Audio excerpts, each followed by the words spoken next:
Tomás, fundador de la psicoterapia formativa, profesor de Psiquiatría y Salud Mental de la Universidad del Quindío y de la Sociedad de Psicoterapia Formativa.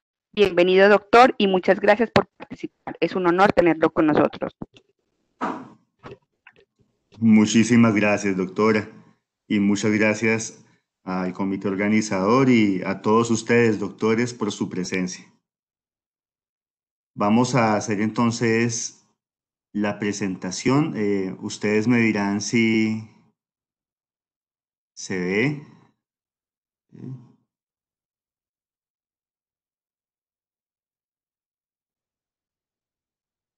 No, doctor, aún no se ve la pantalla. Ah,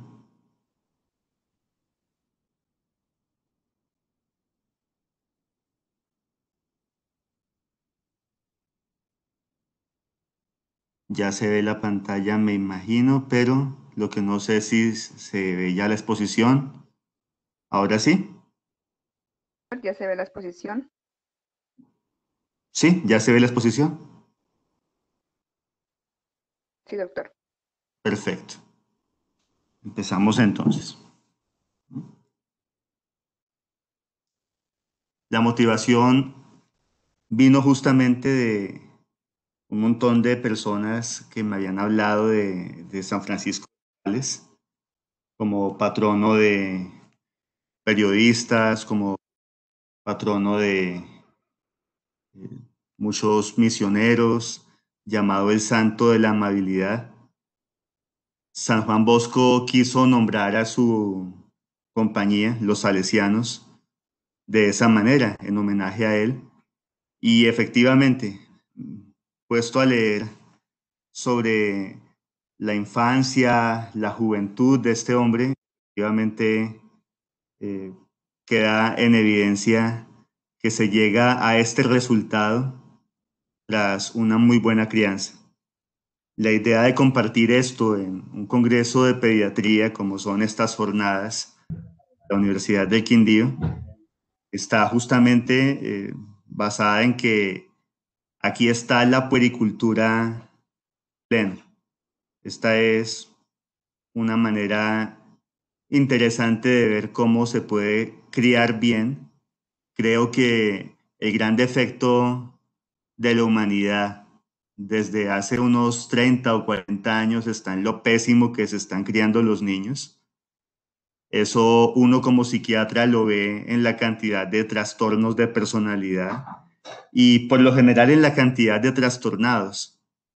Hay muchísima gente enferma por ahí suelta y esto se debe justamente al gran deterioro en las funciones paterna y materna.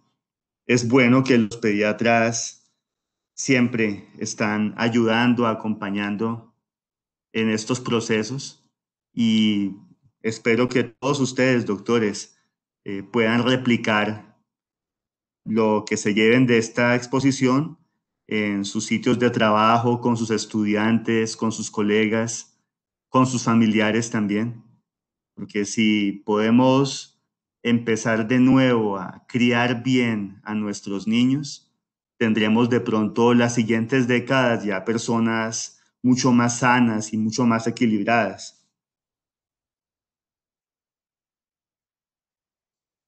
Todo empieza con los padres, efectivamente. Esa es una verdad fundamental en psicoterapia. El papá de San Francisco era también llamado Francisco, Francisco de Sales. Fue educado en la corte de Saboya, era un cortesano, es decir, por su posición aristocrática tenía que ver mucho con los diversos procesos al interior de la corte de Saboya. Fue paje de honor de la duquesa, a los 22 años capitán de caballería, a los 30 años era embajador de Saboya ante los reyes de Francia. Recordemos que en esta época, hablo siglo XVI, todavía Saboya era un estado independiente, no era ni parte de Italia ni parte de Francia. Y siempre se destacó el papá de San Francisco de Sales por ser un caballero muy diplomático, de muy buenos modales. Lo interesante es que con esa fulgurante carrera, a los 40 años se decide retirar. Textualmente deja la vida militar y diplomática cansado de sangre, vanidades y tontos orgullos, decía él, y se convierte en un hombre profundamente piadoso. Administrando el castillo de la familia Sales, se hace amar de los campesinos de la zona porque hace algo insólito para aquella época, le da a cada uno la mitad de lo que produce. Gana pronto fama en toda la comarca de hombre generoso, comprometido con la gente. A los 44 años se casa con Francisca de Boissy. A los 47 años, por su popularidad, el duque de Saboya lo nombra juez y notario de Sales. Y es muy interesante porque este señor, el papá de San Francisco de Sales, como juez, hace algo muy inusual.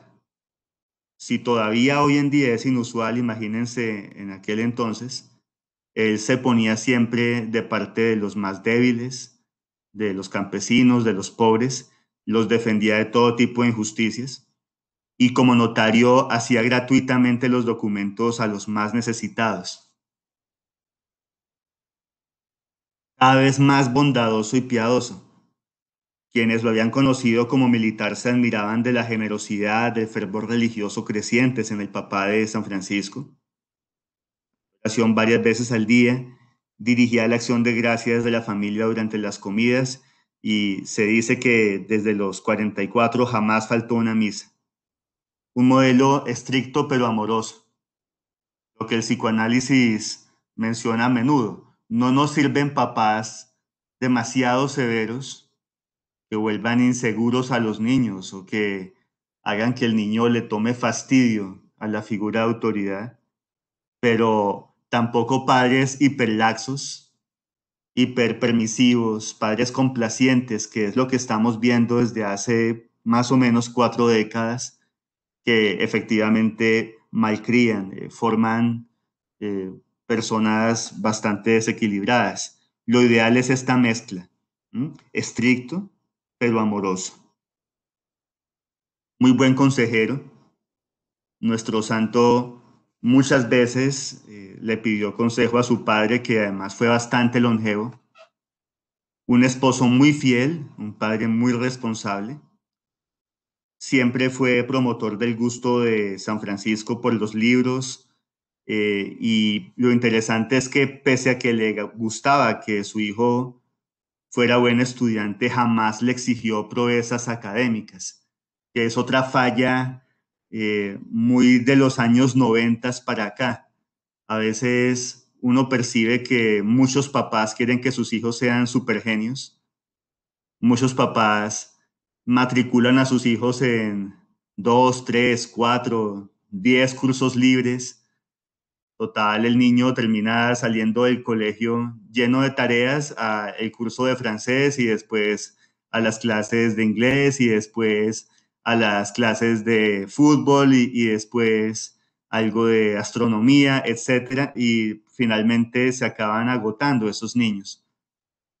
A los niños hay que darles cultura, pero sobre todo hay que permitirles jugar y ser felices, tener un buen ambiente familiar. Y eso lo permitía el señor de Sales, el papá de San Francisco. Apoyó siempre en los momentos de duda, que es otra función paterna clave. El buen papá está listo a escuchar, a acompañar.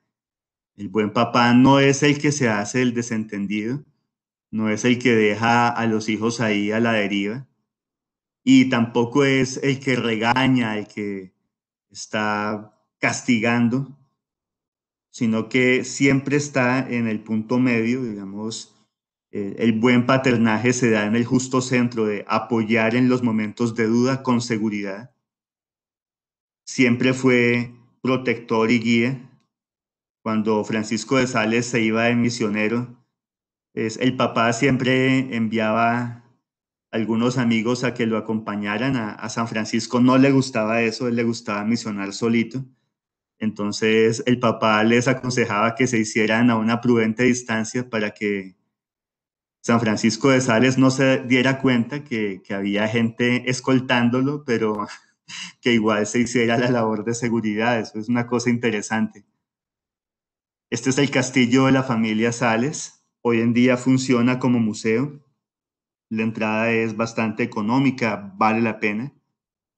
Además que la región de Saboya en Francia es preciosa. Se caracteriza por unos imponentes paisajes. Es bastante hermoso. La madre fundamental, doña Francisca de Boissy, una mujer sumamente amable.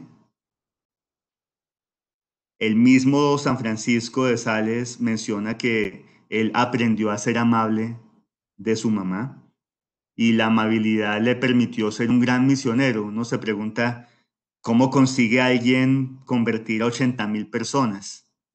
Sí, pues como él decía, con exquisitez en el trato, con dulzura en el trato, explicando bien las cosas, acercándose amorosamente a las personas.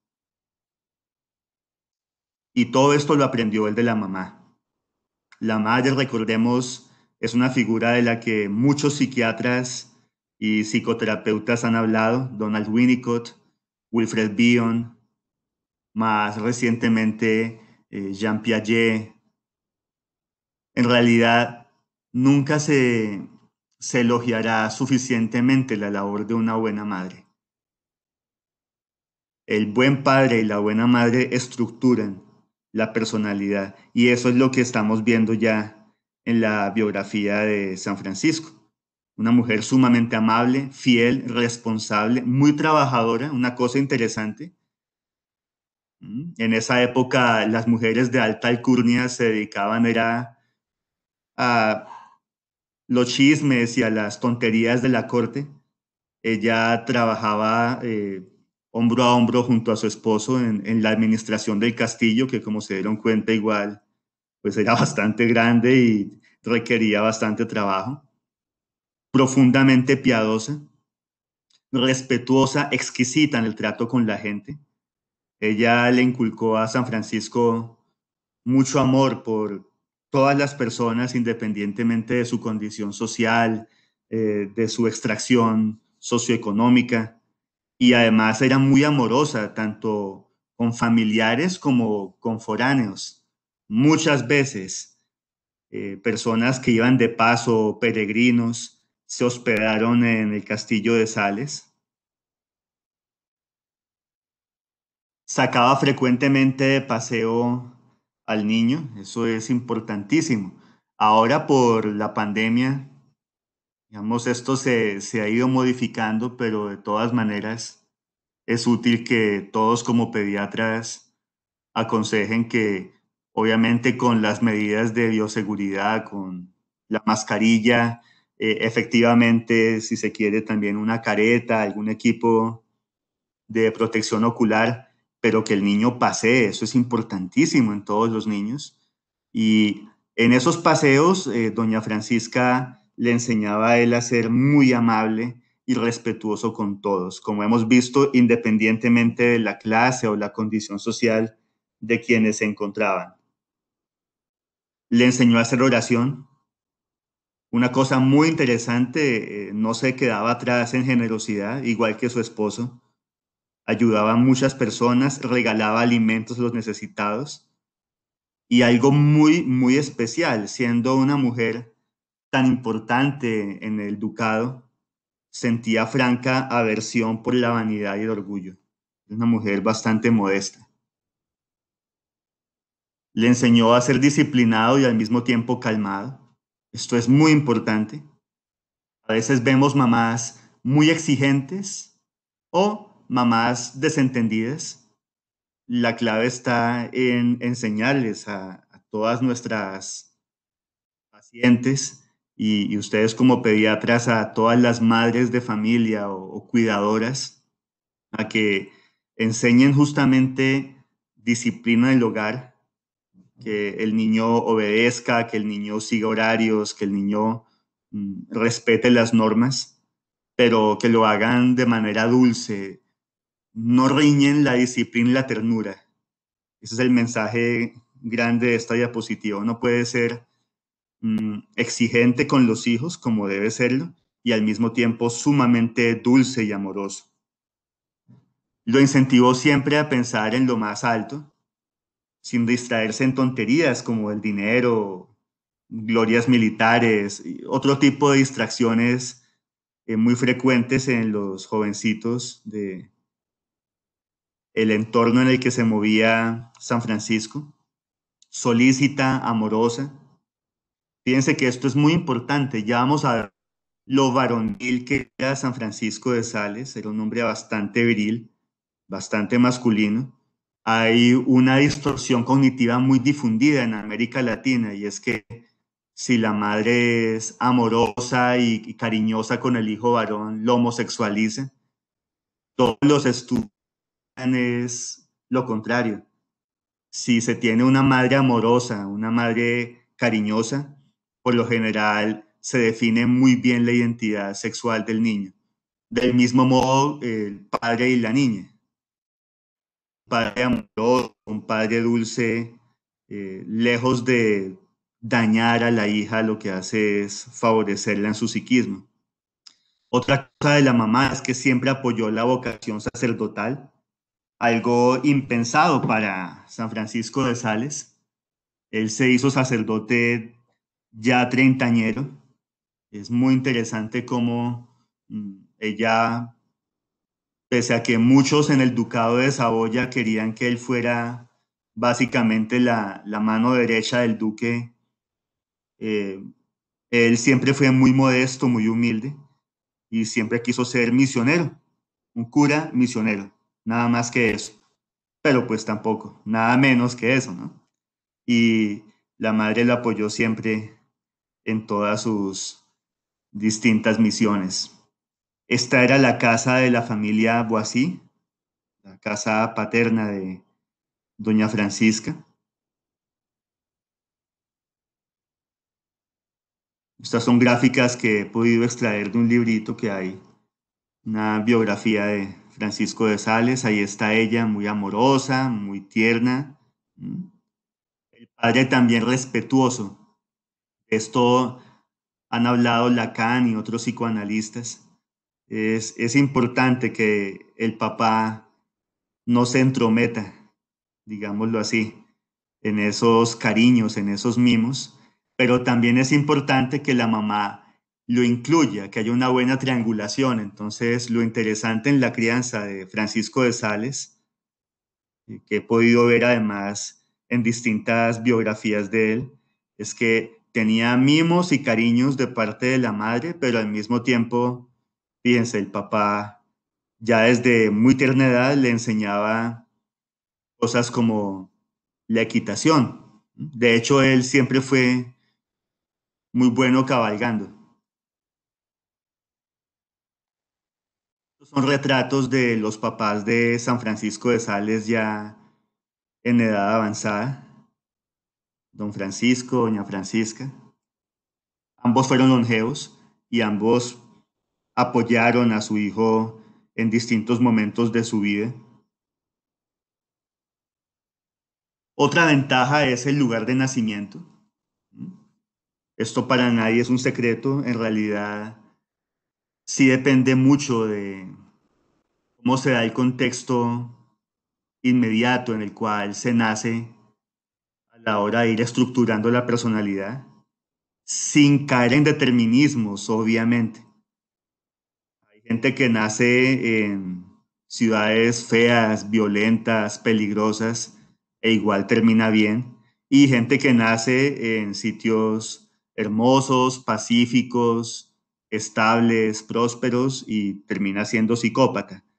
No es algo determinístico, pero sí tiene que ver. Y en él jugó a favor. El ducado de Saboya, aquí lo tenemos, justamente entre el reino y reinos de Italia. Aquí lo tenemos al lado de los Pirineos. Perdón, Pirineos no, los Alpes, que es la cadena zona montañosa más importante que básicamente separa o tiene que ver con Francia, Suiza e Italia, el norte de Italia, los Alpes. El volumen. Este es el escudo de los duques de Saboya. Una vista de Mont Blanc desde los Alpes franceses. Esta es la ciudad donde nació él, Sales, dentro del Ducado de Saboya. Y al fondo se ven los Alpes igual. Ese es Sales. Fíjense que un pueblecito bastante apacible todavía hoy. Imagínenselo en esa época. La casa natal de él. La cocina. En la Edad Media y en la Edad Moderna era fundamental la cocina, eso es muy importante. Solamente hasta 2010 se ha venido a rescatar la figura de la cocina y uno observa ya que las casas, digamos, hacen cocinas conectadas con el comedor, pero eso se había perdido en algún punto en el siglo XVIII. En esta época, estamos ya en la Edad Moderna, eh, se conservaba la cocina como una cosa enorme y fíjense que ahí se compartía de igual a igual. Tengan en cuenta la mesa para captar la humildad que tenían igual los papás de Francisco de Sales, que siendo personas poderosas, ricas, influyentes, tenían un comedor así y un comedor en el que efectivamente se sentaban peregrinos, extranjeros, viajeros y también los mismos ayudantes de la cocina. Ellos comían con los ayudantes de cocina, eso es muy interesante. El contexto sociopolítico también colaboró.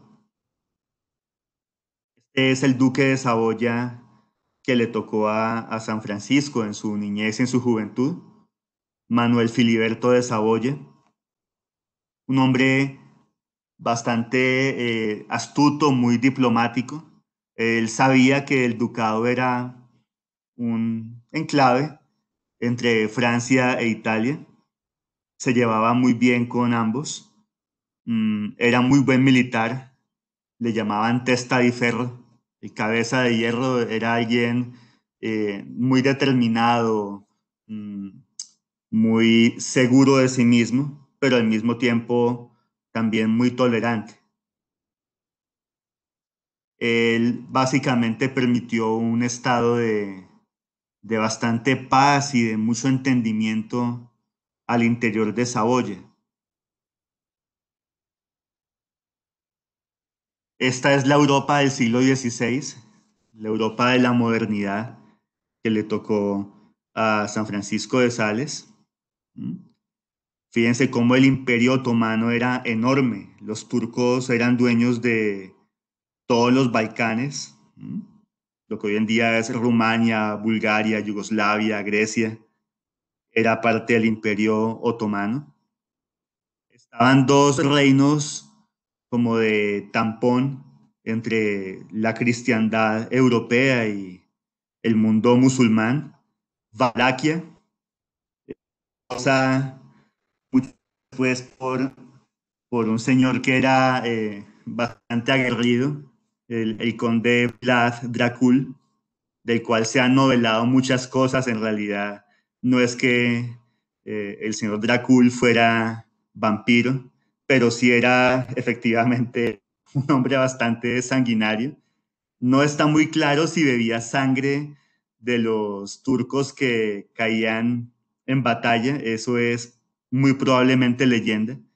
Y lo que sí sucedía era que se tomaba su buen vino junto al campo de batallas. Solamente los que hacían correr los rumores decían que el vino era sangre, pero pues no era así. Y el rey no sabía que siempre fue también, digamos, el que evitó el avance de los musulmanes hacia el corazón de Europa. El Imperio Germano, que ya para ese entonces estaba bastante reducido. Austria. Austria para ese entonces parte de España, por Carlos V.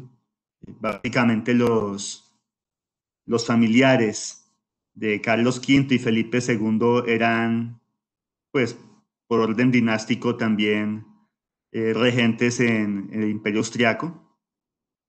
Flandes, ahí lo tenemos del Imperio Germánico, eh, lo que hoy en día es Holanda y parte de Francia, zona muy comercial. Los países, las Islas Británicas, también muy buenos en el comercio. El Reino de Francia todavía bastante pequeñito. Fíjense cómo ha crecido Francia 2 siglos después. Y en esa época inclusive el Reino de Castilla y el Reino de Aragón estaban ya unidos, era España y el Reino de Portugal también. Felipe II era rey de España, Portugal, Flandes, los Países Bajos, parte de las islas que hoy en día son de Italia y también de Austria. Y ahí está pequeñito, Saboya, ahí podemos verlo, el ducado de Saboya siempre en ese entramado, en esa confluencia de culturas. Y eso es importante, porque efectivamente Francisco de Sales siempre fue muy cosmopolita, él siempre tuvo esa multiculturalidad muy bien incorporada. Voy a pasar por distintos poblados de la región de Saboya. Se puede viajar cuando ustedes deseen y pueden gozar de verdad de todas estas hermosas panorámicas, de la buena cocina, de todo lo que hay de hermoso en Saboya. Hoy en día Saboya es parte de Francia, pero efectivamente conserva esa mezcolanza, digamos, entre lo italiano, lo suizo y lo francés.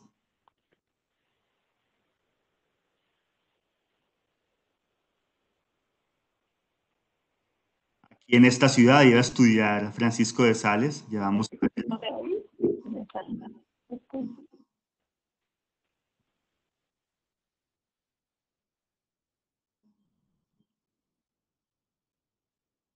Imagínense todo esto hacia 1570 o 1580, la época de la niñez de San Francisco de Sales, y si hoy en día es apacible, pueden suponer cómo era de encantador, de bucólico en aquellos días.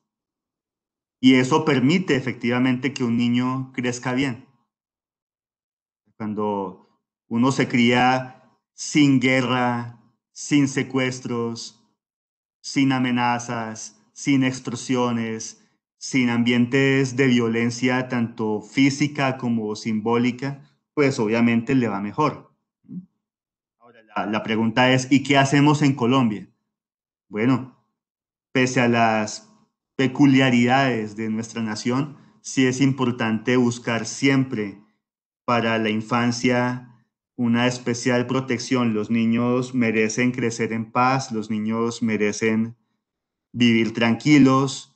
Es imperdonable que se exponga a la niñez a la violencia en todas sus manifestaciones, porque efectivamente, si un ambiente es apacible, si un ambiente es pacífico, las cosas van mucho mejor para el niño. La nutrición también juega un papel fundamental. Vemos ahora una oleada de obesidad en casi todos los países del hemisferio occidental. Es muy interesante cómo el crecimiento a nivel económico se ha asociado a unas dietas cada vez más malsanas y cómo hoy en día es frecuente ver adolescentes ya francamente obesos, inclusive niños con obesidad mórbida ya y pues con todo tipo de patologías metabólicas. También el otro extremo es muy inadecuado, es impresentable, pero en buena parte del mundo todavía hay desnutrición infantil. Ustedes como pediatras han visto, inclusive en Colombia, síndromes de Kwashiorkor y un montón de descompensaciones. Yo mismo recuerdo en el rural haber visto mm, niños con edema, que era básicamente debido a hipoalbuminuria y niños muy mal nutridos. Entonces, esto es también importante. El contexto de Francisco de Sales le permitía una excelente nutrición. La región de él es famosa por los quesos, gran cantidad de quesos. Ahí les voy mostrando. Este es especialmente exquisito. El relochón, el emmental de Saboya, el tom de Savoy, el chirrotán, que es con eh, leche de cabra, exquisito también. El beaufort, que tiene temperamento. Este queso azul también, el blé de Gex, es delicioso. Fíjense, y también hay un plato típico de Saboya que es la tartiflette. Es básicamente papa con queso fundido. Es el equivalente saboyano de la tortilla española, solo que a diferencia de tener huevos, esta tiene queso, literalmente queso fundido y gratinado encima de la papa. Este otro plato es típico. Le gustaba de hecho a San Francisco de Sales, el farcement. Es muy apropiado para el invierno. Es agridulce porque tiene trozos de frutos rojos, manzana, ciruela y también tocineta. El matambre, matfem. Los crozet, que también son típicos de esa zona. Es una pasta simple, cortada en trozos cúbicos y que se combina por lo general con las salchichas típicas de Saboya, las biot de Savoy.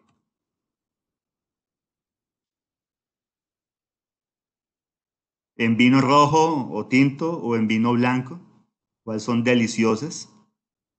Los viñedos de Saboya también son famosos. En la época de Francisco de Sales, los terrenos de los papás de él tenían viñedos. Mm, Buena cantidad de frutas por el clima templado, muy apropiado para este tipo de frutos, los frutos rojos. También se dan peras con frecuencia.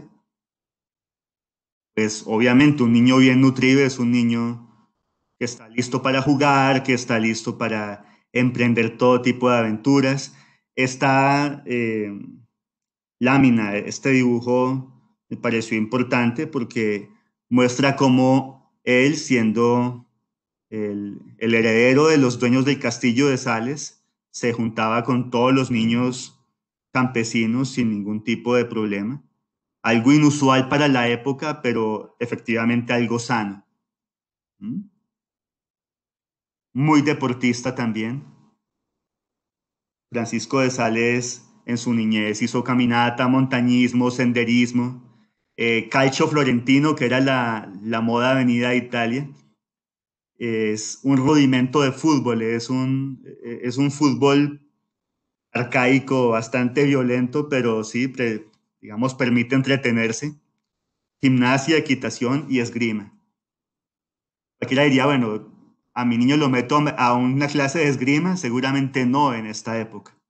Pero recordemos que en aquel entonces, estamos hablando de el final del siglo XVI, no había sistemas de seguridad, no había policía, no había alarmas. Básicamente cada uno se defendía por sí mismo y abundaban los maleantes, abundaban los ladrones, los asaltantes y sí, convenía, era bastante útil saber usar la espada. Ya vamos a ver que a San Francisco le sirvió también, siendo estudiante. Aquí están sus prácticas de esgrima. y haciendo equitación, que también siempre le fascinó. Los amigos también son importantes.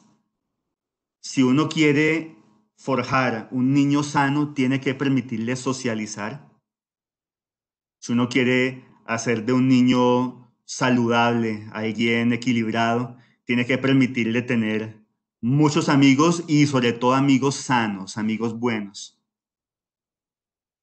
San Francisco de Sales tenía de parte del papá su don de gentes, su, eh, digamos, tendencia a socializar, a ser buen conversador.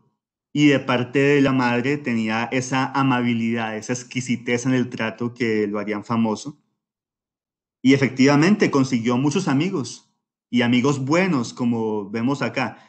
Probablemente él sí tuvo 1 millón de amigos, como dice la canción, muy probablemente, porque como les decía, solamente de los conversos se cuenta entre 80 y 90.000 personas y él recorría toda la región de Savoy, de El Chablais, eh, lo que hoy en día es Suiza, norte de Italia, el Piamonte. Muchas veces viajó a Roma también, anduvo por los estados pontificios. Era un hombre al que le gustaba caminar para hacer su labor de misionero, entonces conoció todo tipo de gente. Aquí en el Quindío he aprendido un refrán muy bonito, vale más tener amigos que plata, es muy cierto. Efectivamente, lo que a uno le ayudan los amigos no está escrito. Y él sí que tuvo amigos buenos. Aquí pongo unos pocos. El padre Luis de Sales, que era un primo de él, que siempre le acompañó en sus misiones en el Chablé. El padre Galois, que fue su profesor y además de eso un muy buen consejero a lo largo de la vida. Un jesuita, el padre Antonio Posevino, que fue su director espiritual. Otro padre que hoy en día es todavía recordado por un libro, un teólogo de gran altura, Lorenzo Scupoli. El libro es El combate espiritual, tiene ya como 800 ediciones y se sigue vendiendo. Un filósofo y además muy buen teólogo, el padre Juan de Maldonado, también jesuita.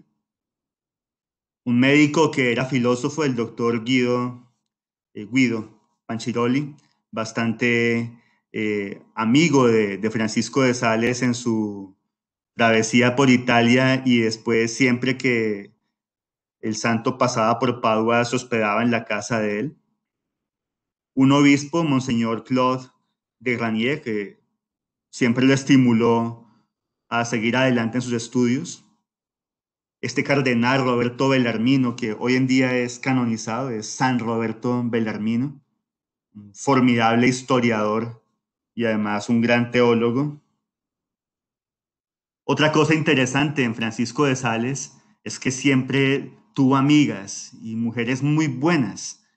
Esto es muy interesante porque en aquella época, siglo XVI, muchas mujeres asumían que no podían tener amigos hombres. ¿Mm?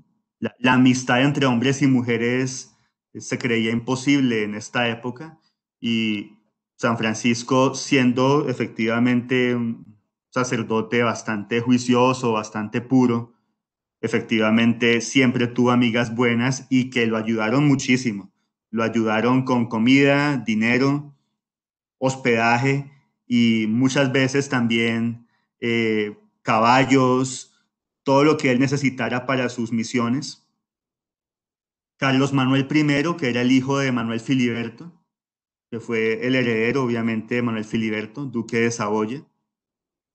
El capitán Antoine d'Armans, el cardenal Pierre de Berulle, que él lo recomendó justamente para ser obispo. Había un arzobispo que le mandaba libros por montón. San Francisco de Sales amaba la lectura. No está muy claro si leyó tal vez 3 o 4 veces más de lo que se conserva en su biblioteca, pero en su biblioteca personal habían más o menos 11.000, 11.200 volúmenes y si leyó 3 o 4 veces más, es decir, probablemente tengamos que Francisco de Sales leyó más de 40.000 libros a lo largo de su vida. Eso es muy interesante. El padre Acquaviva también, otro gran teólogo. Otro médico, Pierre Ponce, que era un calvinista que se convirtió al catolicismo. El conde de Abulí. También tenía pues, amigas de alta alcurnia como la condesa de Lorraine, doña Luis de Vaudémont. Papas también, el Papa Sixto V, el Papa Clemente VIII lo querían bastante. Una monja que hoy en día es beata, la beata María Encarnación. Diplomáticos como Antoine de Ay, consejero de Enrique IV. Una discípula muy querida, Jacqueline Favre, que hoy en día es sierva de Dios. Otra discípula, Jacqueline Coste. Y tal vez la estudiante, la discípula más famosa de él, que es Jeanne de Chantal, hoy en día también canonizada, Santa Juana de Chantal. Y este otro santo, fíjense qué hermoso es tener buenos amigos, San Vicente de Paúl, que hizo una gran labor como enfermero, ayudando a los más necesitados, enfermos sobre todo. Aquí se aplica claramente aquello de el que a buen árbol se arrima, buena sombra le cobija. Francisco de Sales escogió siempre muy buenos amigos y efectivamente esos amigos lo hicieron crecer a él en lo intelectual, en lo espiritual, en lo personal, muchísimo. Lorenzo Scupoli del combate espiritual, el cardenal Bellarmino, gran teólogo e historiador de la iglesia, Santa Juana de Chantal y San Vicente de Paúl. Es bastante conocido, fundar los vicentinos y un hombre también de unas grandes cualidades morales. La educación también es importante. Si uno le dicen qué tipo de educación le debe dar a un niño, todos los psicólogos y los psicopedagogos coinciden en que es importante darle buenos cimientos, educación de alta calidad, pero no quedarse en la magistralidad. También es importante que el niño descubra, que el niño experimente, que el niño por sí mismo vaya también aprendiendo. Y en realidad Francisco de Sales estuvo muy de buenas. Para su época, es una época en la que los profesores eran muy magistrales, igual contó con docentes muy bien dotados, muy intuitivos, que le permitieron aprender por sí mismo. De hecho, mientras él estudiaba Derecho, también estudiaba Medicina, también estudiaba Teología, y los profesores de él, en vez de regañarlo por eso, lo estimulaban, le conseguían libros para que fuera una mente fecunda, una mente amplia. Los padres, los buenos padres, hay que decirlo, son los principales maestros de uno en la vida. Los papás le enseñaron a leer a él. El papá le leía novelas de caballerías, que era lo que más se vendía en esa época, lo que más se conseguía, y vidas de santos, biografías de santos. La mamá le leía el catecismo y le enseñaba a leer también libros espirituales. Aprendió rápidamente el patois, que es, digamos, el dialecto típico de Saboya, y el francés también. Tuvo una aya, Mademoiselle Petramant, que le enseñaba siempre buenos modales. Hay otro detalle que se me iba pasando y quiero hacer hincapié en él ahora, y es que para su época también la mamá de él fue muy inteligente y muy avanzada. Francisco de Sales tuvo lactancia materna completa, bien hecha. Lo que desde hace tal vez 20 años los pediatras tanto defienden, en esa época era impensado. Por lo general el niño era amamantado por una nodriza. Doña Francisca de Guasí jamás permitió eso. Ella misma lo amamantó, lo lactó y nunca tuvo nodriza, sino una señora que le enseñaba, digamos, normas de cortesía. ¿Sí? Tuvo también un tutor, una cosa muy interesante. He visto que da resultados. Hoy en día hay una tendencia como a retornar a la educación en casa, al homeschooling y a la presencia de tutores ayudando en el proceso psicopedagógico de los niños. Entre más leo sobre el tema, más me doy cuenta que sí, que efectivamente es conveniente. Es bueno un tutor. El tutor de él fue el padre Jan de Asch desde los 5 años hasta los 25. Él enseñó retórica, gramática, historia, filosofía, cívica, urbanidad, pero no solamente tuvo la educación en casa, sino también la educación, digamos, de escuela, la educación escolar formal típica. Estudió en el Plain-Château, después en el colegio de Chapuisian, que todavía existe. A los 12 años se postuló y pasó al colegio más importante del ducado, el colegio de Clermont, que era administrado por la Compañía de Jesús, y ahí recibió una educación de élite, una educación muy sofisticada. Fíjense que con 12 años efectivamente veía filosofía, veía teología, latín, griego, hebreo, italiano. A veces me sorprende cómo muchas personas pueden pensar que a un niño no se le puede dar filosofía y eso es terrible, porque el niño que no piensa, el niño que no reflexiona, después será un adulto atolondrado, un adulto que no tomará decisiones sensatas, razonables.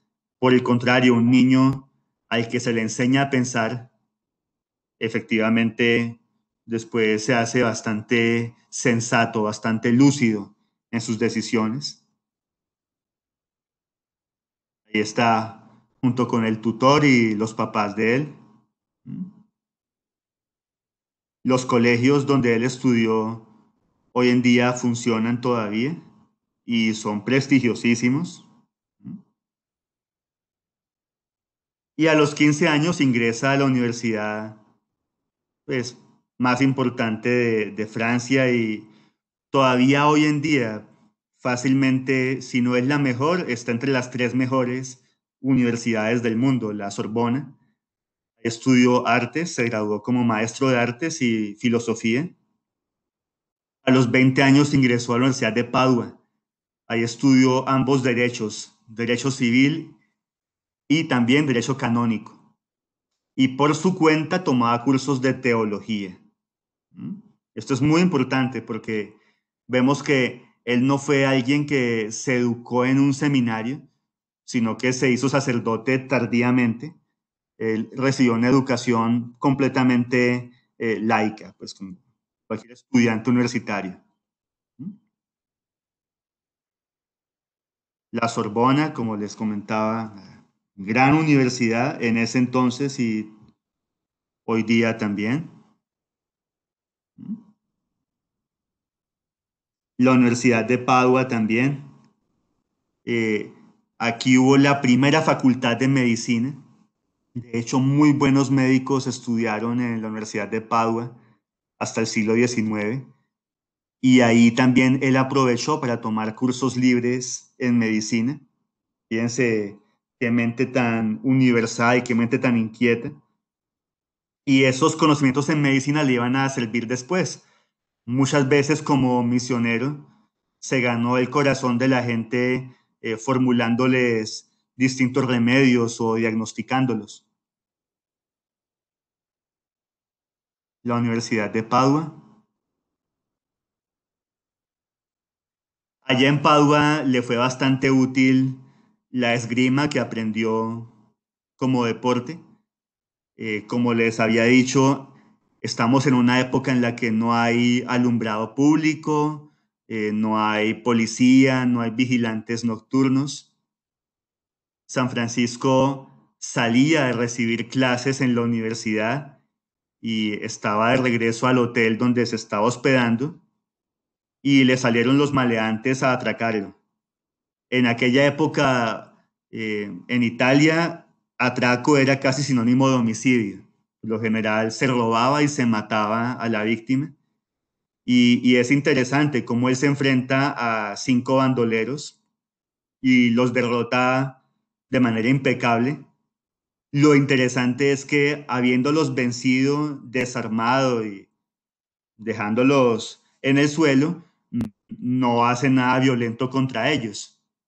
Uno de ellos va a recordar ese hecho, ese acto de misericordia de San Francisco, y luego se va a hacer monje agustino. Eso es muy interesante. Aquí lo tenemos en la presentación de la tesis, de cuando se doctoró tanto en Derecho Civil como en Derecho Canónico. Asimismo, la disertación en Teología. La biblioteca del Castillo de Sales, como les comentaba, tiene más de 11.000 volúmenes y se supone que él leyó 4 veces esa cantidad. Y obviamente toda esta infancia y esta juventud bien llevadas terminan en una adultez temprana exitosa. A los 24 años fue nombrado abogado del Senado de Saboya. A los 25, después de mucha reflexión, se hizo diácono y a los 26 terminó los estudios en teología y se hizo sacerdote. Ya la tuvo clara, se dio cuenta que le gustaba el asunto y enseguida Monseñor de Garnier lo llamó a ser auxiliar en su diócesis. De Annecy, que es la diócesis de Granier. Y aquí ya acabando este tramo de la biografía de Francisco de Sales, vemos distintas pinturas ya más grandecitas.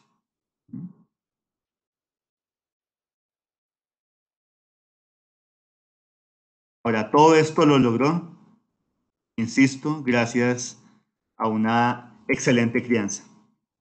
Para finalizar, nos quedan estos 5 minutos finales para eh, tomar esas recomendaciones, porque ustedes como pediatras tienen una clara orientación social.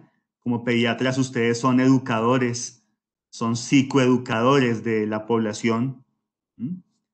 Entonces sí es bueno ayudar a ir difundiendo estos pequeños secretos, pequeños truquitos para que los hijos pues vayan bien criados. Primero, que los niños toleren la frustración, que entiendan que hay momentos buenos y momentos malos. La generación actual, los millennials, si ustedes se han dado cuenta, son bastante blanditos. Pueden parecer unos petardos por fuera, petulantes, ligeramente arrogantes, pero en verdad son unos merenguitos. Cualquier frustración los derrumba, se desmoronan con facilidad. Y es por eso, porque los papás de estos millennials, los famosos yuppies y los X Generation de los años 90, fueron padres que les dieron de todo, padres que les dieron cuanta cosa pidieron y padres que nunca les dijeron que efectivamente también se perdía, también se fracasaba, también se lloraba en la vida. Es importante eso, que el niño sepa que en la vida se ríe y se llora, que en la vida hay momentos lindos, pero también momentos dolorosos, y que hay que saber lidiar con aquellas situaciones y personas que no son agradables. La tolerancia a la frustración permite además solucionar problemas sin perder la cabeza, aprovechar los malos momentos para aprender, para crecer como seres humanos. Y básicamente, entre más desarrollemos en los niños la tolerancia a la frustración, pues les permitimos ser resilientes. Acuérdense de la resiliencia, el concepto del doctor Viktor Frankl.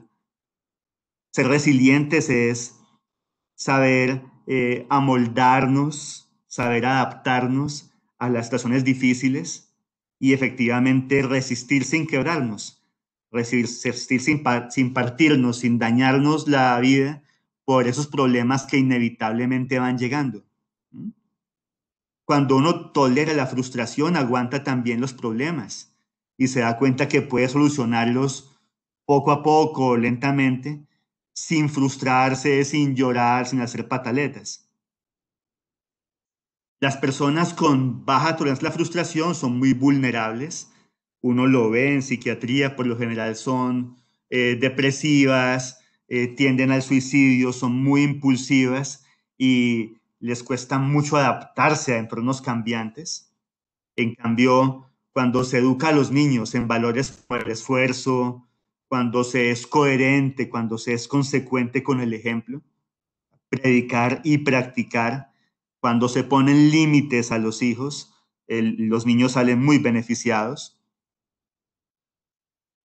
Es bueno que los papás reconozcan la perspectiva de los hijos, que capten que también sienten emociones, que tienden a ver el mundo según el momento de su psicodesarrollo, del estadio de la inteligencia que tengan. Muy distinto cómo percibe el mundo un niño de 5 años, digamos, con un pensamiento todavía operacional concreto, a un niño de 13 años que ya tiene pensamiento abstracto. Hay que saber entender esas diferencias. Es muy positivo comunicarse, escuchar a su hijo. Básicamente la queja de muchos de los pacientes en psiquiatría es que los papás no le prestaron mayor atención ni a ellos ni a los otros hermanos. Es muy importante enseñarles efectivamente pueden contar con uno, que el papá y la mamá están ahí para escucharlos, para aconsejar. Es muy importante que los niños se sientan importantes y queridos. Y una forma de hacerlos sentir importantes no es atiborrarlos de regalos en el cumpleaños, que es lo que hacen muchos padres hoy en día, sino de verdad dedicarles tiempo. Jamás ceder ante las pataletas, las rabietas, los berrinches, lo que llaman tantrums en algunas, eh, digamos, perspectivas más psicoanalíticas. Cuidado con la pataleta, porque si los papás ceden ante las pataletas, le están mostrando al niño que de esa manera se consiguen las cosas. Es un refuerzo de esa conducta negativa. Hay que darles a entender que no se consiguen las cosas con pataletas, que no se consigue nada con rabietas y que por el contrario hay que ser pacientes, tolerantes, aguantadores y esforzados. Si logramos que un niño capte el valor de la fuerza de voluntad, del ser esforzado, estamos dándole tal vez la lección más importante de la vida, porque más adelante vendrán los problemas, vendrán desempleo, quiebra económica, dificultades maritales, dificultades en el vecindario, problemas de toda índole. Y un niño que sepa mantener la calma, que sepa estar ecuánime, que sepa que la solución está ahí a la vuelta de la esquina, que no es sino perseverar, esforzarse, pues la va a tener mucho más clara. Pasar tiempo con los hijos es importante. Los niños notan todo, ustedes lo han visto. Por lo general los adultos son muy tontos y creen que los niños no captan nada y es todo lo contrario, los niños se dan cuenta de todo. Y los niños se dan cuenta de qué cosa es importante para el papá o para la mamá. Si el papá o la mamá le dedican más tiempo a la oficina o a los amigos o a otro tipo de tonterías y dejan a los hijos solos, los hijos se resienten efectivamente. Es importante estar con los hijos, jugar con ellos, leerles. Esto es muy importante. Hay 4 estudios que muestran que efectivamente los padres que leen, por lo general crían hijos que son buenos lectores también. Sacarlos de paseo, de excursión, divertirse en distintos escenarios. Estableciendo siempre límites, es decir, mostrando que hay normas que deben ser conscientes de hasta dónde pueden llegar. ¿Mm? No es bueno ser padres excesivamente permisivos. De padres excesivamente permisivos en los años 60, tuvimos la cantidad de psicópatas en los años 80 y 90. Tengamos en cuenta eso. Se puede ser muy dulce y muy tierno, pero al mismo tiempo poniendo límites.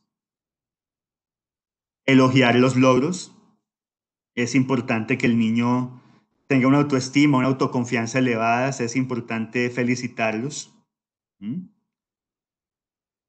Por lo general, los papás tienden a recalcar mucho los momentos malos, las fallas, en donde se fracasa. Y es también importante enseñar a los papás que pueden elogiar, felicitar y animar a los hijos. Eso es darles una retroalimentación positiva. Evitar que se haga el centro del universo. Los niños nacidos después del 2000 por lo general creen que todo es recibir, recibir, recibir, y sobre todo cosas materiales. Es importante enseñarles a dar también, a ser generosos, a tener en cuenta al prójimo. Ahora en esta pandemia hemos visto cómo hay un montón de gente insolidaria, gente malvada, a la que no le interesa el resto del mundo. Y eso es en buena medida porque esa gente que hoy en día tiene de 15 a 35 años, que es cero consciente de la gravedad de la situación y que no cuida a los vecinos más vulnerables, pues fue gente mal criada, gente que se acostumbró a creerse el ombligo del mundo. Y esta última diapositiva es lo mismo, pero digamos con un toque de humor. Lo encontré en un blog justamente de pediatría. Ya vimos cómo criar a un niño de manera saludable. Aquí está cómo criar a un delincuente, a un cafrecito. Dele todo lo que le pida. Ríase cuando haga cosas indebidas. Jamás lo reprenda. Que crezca creyendo que son los demás los que deben hacerse cargo, que él no es responsable, que crea que no hay diferencias entre ser niño y ser adulto. Dele todo lo que él le solicite, sobre todo dinero, y póngase siempre de parte de él. O sea, efectivamente, si uno quiere que el niño termine siendo un ampón, pues efectivamente váyase en contra de cualquier figura que intente educarlo, ¿no? Vecinos, profesores, otros adultos responsables, policías. Y bueno, la frase final, como les digo, es humorístico, hay buena dosis de ironía en esto, pero conviene también tenerlo en cuenta, porque la cantidad de cafres que hay hoy en día no es gratuita. Lo estamos haciendo mal como sociedad, como padres de familia, y efectivamente es labor de médicos, pedagogos, profesores, psiquiatras y obviamente también pediatras el ayudar a que los niños vayan resolviendo las cosas adecuadamente y sean buenas personas. Bueno, doctores, muchas gracias. Voy a ver qué preguntas aparecen por aquí en el chat. Doctor, muchas gracias por la conferencia. De momento no hay preguntas en el chat, pero hay muchísimas felicitaciones por tan interesante charla. Perfecto. Muchas gracias entonces. Sí, doctor, muchísimas Muy bien. gracias. Ya se está acabando el evento también, ¿cierto? Felicitaciones. Ay, Pero no, doctor, muchas gracias. muy bien Muchas hecho. gracias, doctor. Gracias por Luego, feliz acompañarnos, noche. doctor. Bueno, Gracias. los invitamos a la conferencia de cetosis diabética que va a ser la repetición de la inicial, porque muchas personas no pudieron entrar. Entonces se va a dar por la doctora Samantha, endocrinóloga pediatra. Va a ser el martes 14 de julio a las 7:30 p.m. en el mismo enlace que ha entrado a las demás charlas. Los esperamos entonces el martes. Muchas gracias por la asistencia.